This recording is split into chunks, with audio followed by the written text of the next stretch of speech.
What up, what up, what up? It's your boy Matt coming at you with that deck profile. This is a plant deck. If you saw the other video, I was watching a guy duel with it. He gave me the deck list. I made a couple changes to it. So I'm just going to show you what it is. Yeah, my deck list. 2 Mystic Tomato, 3 Cherry in Mato, and 1 regular in Mato. Cherry in Mato is a really good card. When it's destroyed by battle sent to the graveyard, you could special summon up to 2 in Mato monsters from your deck.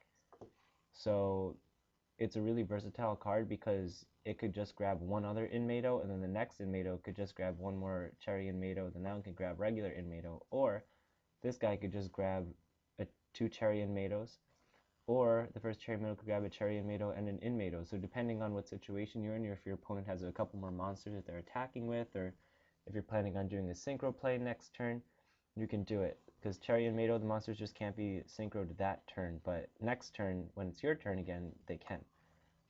In Mato, if another plant monster is targeted by a spell or trap, you contribute it to draw 2 cards.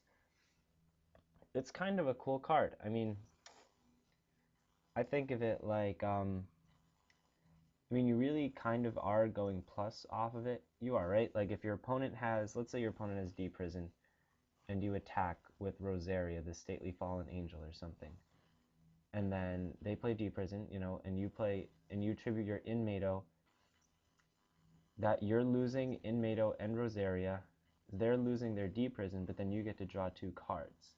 So that's kind of cool. I like that a lot. I mean, the situation did arise where I brought out Cherry in Mato and in Mato, and then I was gonna synchro, and then my opponent went like, "Oh, Book of Moon," and he had Book of Moon and Compulsory face down, and I was able to disrupt his play and plus off of it. So it was awesome. 1 Naturia Pineapple. This card is basically a Treeborn Frog. During your standby phase, you could special summon it only if all the monsters in your graveyard are plant and beast type. Um, so it's good early game to get established, but then if you look, there are monsters in the extra deck that are not plant or beast, so it's kind of like you just run one of early duel and that's it. Yeah, he's cool. I was thinking about taking him out. This is where my build kind of differs from his build, so I'll get down to that. 1 Lone Fire Blossom because it's broken, that's why it's limited. You could just tribute it and grab Titanial or something, that's awesome. Dandelion because it's Dandelion. Quackimiro Gravy Rose. He's 1900, and then during your standby phase, you can just send a level 3 or lower monster from your deck to the graveyard. So you're always going to be sending Dandelion or Naturia Pineapple. That's the only target. That's another thing I might take out, but she also adds consistency to the deck. It's kind of like running a second Foolish Burial. Next, triple Evil Swarm Mandrago. This card is only out in the OCG, but I think it's a really cool card. It's basically like a Cyber Dragon. If your opponent controls more monster than you, special summon it from your hand. I totally understand why it's run in 3, because you could just summon it, special summon this guy when your opponent has a monster, then normal summon a Lone Fire and get a Titanial, then you have a card to tribute for Titanial, or you could just special summon it and then, like, special summon Pineapple. If your opponent has 2, then you special summon this, and then you could tribute it for, like, I don't know, Titanial or Fallen Angel of Roses. I don't know why you would do that. I don't know. It just seems kind of cool, and it's dark, so it works with Dark Armed Dragon. That's another really cool thing about the Tomato engine, is they're all dark monsters, and combined with Phoenician Cluster Amaryllis, you have really good graveyard control to splash in Dark Armed Dragon. I love that. Anyway, 3 Fallen Angel of Roses. Just bounce a plant back to your hand, special summon it. Leads for some really simple Xyz plays, like going for Big Eye. Phoenician Cluster Amaryllis.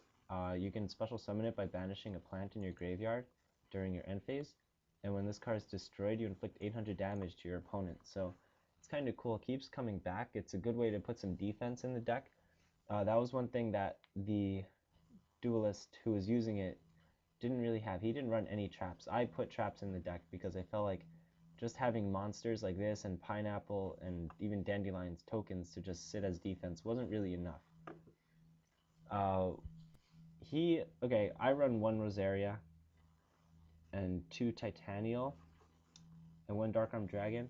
The way the guy initially ran the build is he ran 2 Cluster, 2 Rosaria, 2 Titanial. I felt like Rosaria was really only good at 1, especially because it's 2 level 7 or higher plant monsters, 1 from your hand, 1 from the graveyard. You have these which might banish themselves, these which will pretty much always be in the graveyard. But like you don't want to banish those. And then Titanial is just really good when it's on the field anyway, so I don't know, it just seemed to be kind of weird at 2. And it was a trade-in target, so that's why I figured, oh, I'll throw in another cluster over it so we still have all the trade-in targets, because these 3, her, and the 2 Titanials are all level 8, so that's 6 level 8s for your 3 trade-ins. It's always going to be live, pretty much. Dark Arm Dragon, because as I said, you're running 6, 9 dark monsters, and then with the cluster, you're able to remove the dark ones so you don't need anymore, and you're going to basically always have darks in the grave. It works really, really well. Dark Hole, 3 Fragrance Storm. Destroy a plant monster on the field and draw a card. If it's a plant monster that you drew, you get to draw another card. So it's kind of cool. I don't really know how much I like it yet. It's cool that you can just cycle through the deck. This deck is very consistent because of all the draw power. You know, you have 3 trade-in, 3 Fragrance Storm, and then this engine which just sets you up. Like, wow, it's so consistent. You know, you just trade this thing in, and then you're just able to control the graveyard, bring it back, draw into the cards you need. You can also mill stuff with this and that. Like, it's a solid deck. Heavy Storm, Mind Control, Monster Reborn. I'm running 3 MST. He only ran 2 in his initial build. I felt like 3 was better. Actually, I don't know. I'm just testing 3 out right now. I kind of want to see how 3 goes. I feel like it's a card that I don't know how to use, so I'm kind of using it in 3 to figure out how to use the card properly. But MST is a very powerful card, so that's why I'm running it at 3. Trade in, discard a level 8 monster, draw 2 cards. Foolish Burial. Send Pineapple or Dandelion. If you draw it late game, it's pretty terrible, which is why I was considering taking it out. You know, the other change I might make to this deck is pull out these cards, but I feel like they do add some consistency to the deck, even if late game they're kind of pointless. I don't know, I'm still going back and forth on that. And then I threw in Solemn Judgment, Solemn Warning, and 1 D Prison. His initial build did not have these 4 cards, and instead had a Book of Moon, 2 enemy controllers, and the other Rosaria. I think this is a lot more consistent. You have some protection when you need it, and I still think, I don't know why he was running 2 Rosaria and 2 Cluster. If anyone knows who runs this deck, let me know.